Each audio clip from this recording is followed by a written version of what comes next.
E aí, galera, vamos resolver essa questão aqui de trigonometria relacionada à minha aula sobre trigonometria, também.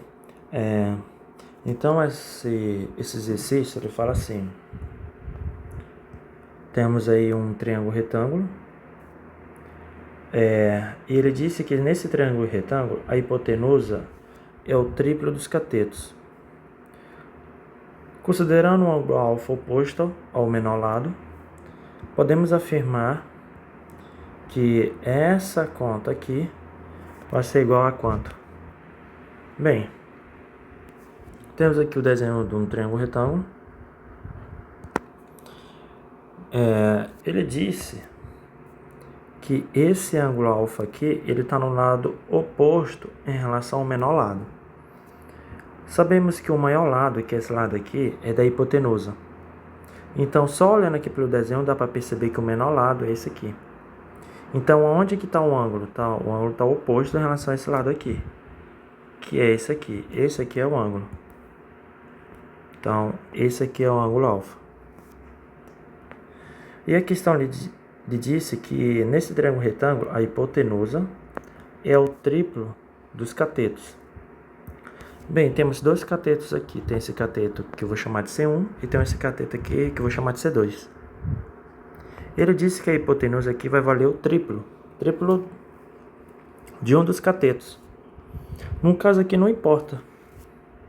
O triplo, ele tanto pode ser desse cateto aqui, como ele também pode ser desse cateto aqui. Então não importa se é desse ou desse. No caso, fica a minha preferência, eu vou escolher que essa hipotenusa é o triplo desse cateto aqui. Então a hipotenusa vai ser o triplo do cateto C1, que eu estou chamando de C1. Tá. Aí ele quer que você calcule ali tangente de alfa mais 1 sobre cosseno de alfa. Vamos começar aqui calculando tangente de alfa. Se a gente pegar ali tangente de alfa, que é em relação a esse alfa aqui, é cateto oposto, que é C1, dividido pelo cateto adjacente, que no caso aqui é C2. Olha, se a gente observar, a hipotenusa vale o triplo do C1. C1 é um dos catetos. Para a gente poder fazer essa divisão aqui, precisamos saber quem é o C2, porque é o único que a gente não sabe. Porque se esse cateto aqui se chama C1 e a hipotenusa vale o triplo de C1, e o C2 vai valer o quê? C2, eu preciso fazer uma relação matemática de C2 em relação a C1, para que eu possa efetuar essa divisão aqui.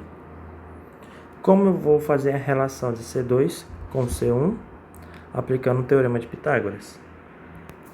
Então ficaria assim: C1 ao quadrado mais C2 ao quadrado será a hipotenusa ao quadrado. E quem é a hipotenusa ao quadrado? Olha aqui, 3C1, isso tudo aqui ao quadrado. Eu quero saber quem é esse C2 aqui. Então, esse termo aqui que está somando, como eu tiro ele daí? Subtraindo, né? Subtraindo por ele mesmo de um lado, mais C2 ao quadrado é igual a 3C1 ao quadrado. Podem ver que eu coloquei aqui, ó, subtraindo menos C1. Se você faz de um lado, tem que fazer também do outro da equação. E por que eu coloquei esse menos C1 subtraindo? Porque eu vou cortar ele com mais C1 ao quadrado, que vai dar justamente quanto? Zero. C1 ao quadrado menos C1 ao quadrado é zero. É como se fosse 2 menos 2, que é zero. Elimina. Sobrou quem? Nesse caso aqui, sobrou C2 ao quadrado. Será exatamente igual a quanto? Vai ser 3 ao quadrado vezes C1 ao quadrado menos C1 ao quadrado. No caso aqui, ó, eu estou aplicando aqui uma propriedade da potenciação, que é o seguinte: se você tem A vezes B ao quadrado, você distribui esse 2 nos dois termos. a ao quadrado vezes b ao quadrado. Então, se eu tenho 3 vezes C1, isso tudo aqui ao quadrado, eu vou distribuir o 2 para cada um deles. Então, vai ficar 3 ao quadrado vezes C1 ao quadrado, tá bem?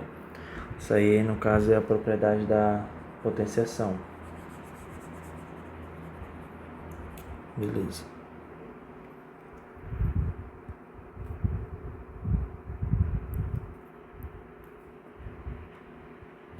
Certo, então continuando a conta.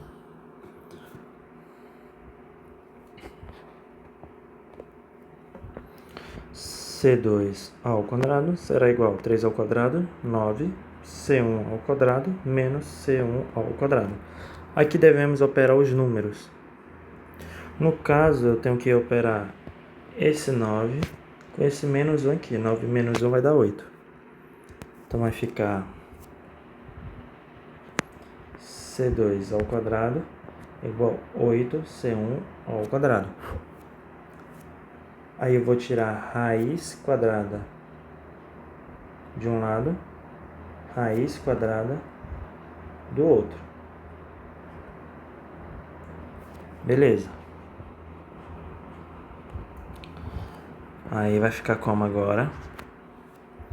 Bem, aqui vou aplicar uma propriedade da potenciação. Posso pegar esse 2 e dividir por esse 2 aqui do meu radical.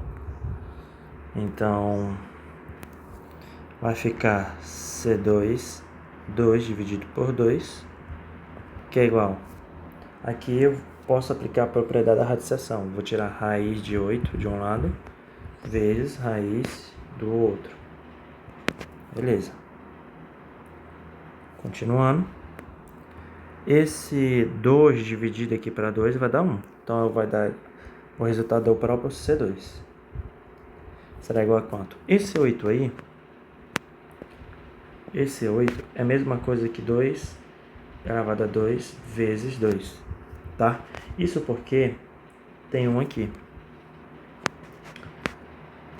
Isso aqui vai dar quanto? 2. Aí aqui 2 mais 1 é 3. E 2 elevado a 3 é 2 vezes 2 vezes 2, que é o próprio 8. Então é a mesma coisa. Então eu vou pegar isso aqui, que o resultado é 8, eu vou substituir no lugar do 8. Então 8 sai daí e substitui lá dentro. Então vai ficar raiz de 2 elevado a 2 vezes 2 vezes. E aqui é a mesma coisa, eu vou pegar o expoente e vou dividir por 2, que é o índice que está no radical. 2 dividido para 2 dá 1. Então C1 sai no radical, então vai ficar C1. Beleza. Aí aqui vai ficar raiz de 2 elevado a 2 vezes raiz de 2 vezes C1. Então C2 será igual a quanto? Aqui eu vou fazer a mesma coisa. C2 aqui eu vou dividir por 2 aqui, que vai dar 1. Então quer dizer que esse 2 ele vai sair daí. Aí vai ficar 2C1 raiz de 2. Pronto. Eu já sei agora quem é C2. Agora que eu já sei quem é C2, que é 2C1 raiz de 2. Então eu vou substituir lá. Então vai ficar assim, C1 dividido por C2. E quem é C2? Olha lá, o nosso resultado foi quem? 2C1 raiz de 2. 2C1 raiz de 2. Então, vai ficar 2C1 raiz de 2. Cortamos os termos semelhantes, C1 com C1, porque C1 dividido para C1 vai dar 1. Então, corta eles. Não vai fazer a menor diferença. Aqui em cima, então, vai ficar 1 sobre 2 raiz de 2. Beleza, isso aí é o tangente de alfa. Vamos calcular agora o cosseno de alfa. O cosseno de alfa vai ser o cateto adjacente, que é esse aqui, dividido pela hipotenusa, que é isso aqui. Então vai ficar 2C1 raiz de 2 dividido por 3C1. Corto os termos semelhantes, C1 com C1. Aí vai ficar agora 2 raiz de 2 dividido por 3. Só que é 1 sobre o cosseno de alfa. Então, 1 sobre cosseno de alfa é exatamente igual a 1 sobre 2 raiz de 2 dividido por 3. Isso aqui é igual a quanto? Bem, se vocês observarem, eu estou pegando 1 dividindo por uma fração, ou seja, eu estou invertendo essa fração aqui. Então, vai ficar 3 sobre 2 raiz de 2. Pronto. E a questão também pedindo agora fazer a soma, tangente de alfa, 1 sobre o cosseno de alfa. Então, eu vou pegar a tangente de alfa, que é esse resultado, e fazer a soma com esse resultado aqui. Beleza, então, coloca aqui um traço, aqui, pra gente fazer a nossa conta. Então, vai ficar 3 sobre 2 raiz de 2, mais 1 sobre 2 raiz de 2. Pode ver que os denominadores aqui são iguais. Eu não vou fazer nada com eles.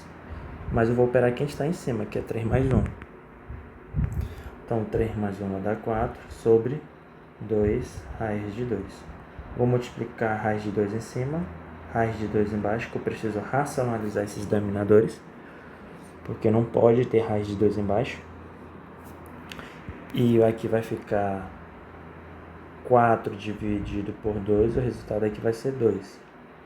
E aqui vai ficar raiz de 2 ao quadrado.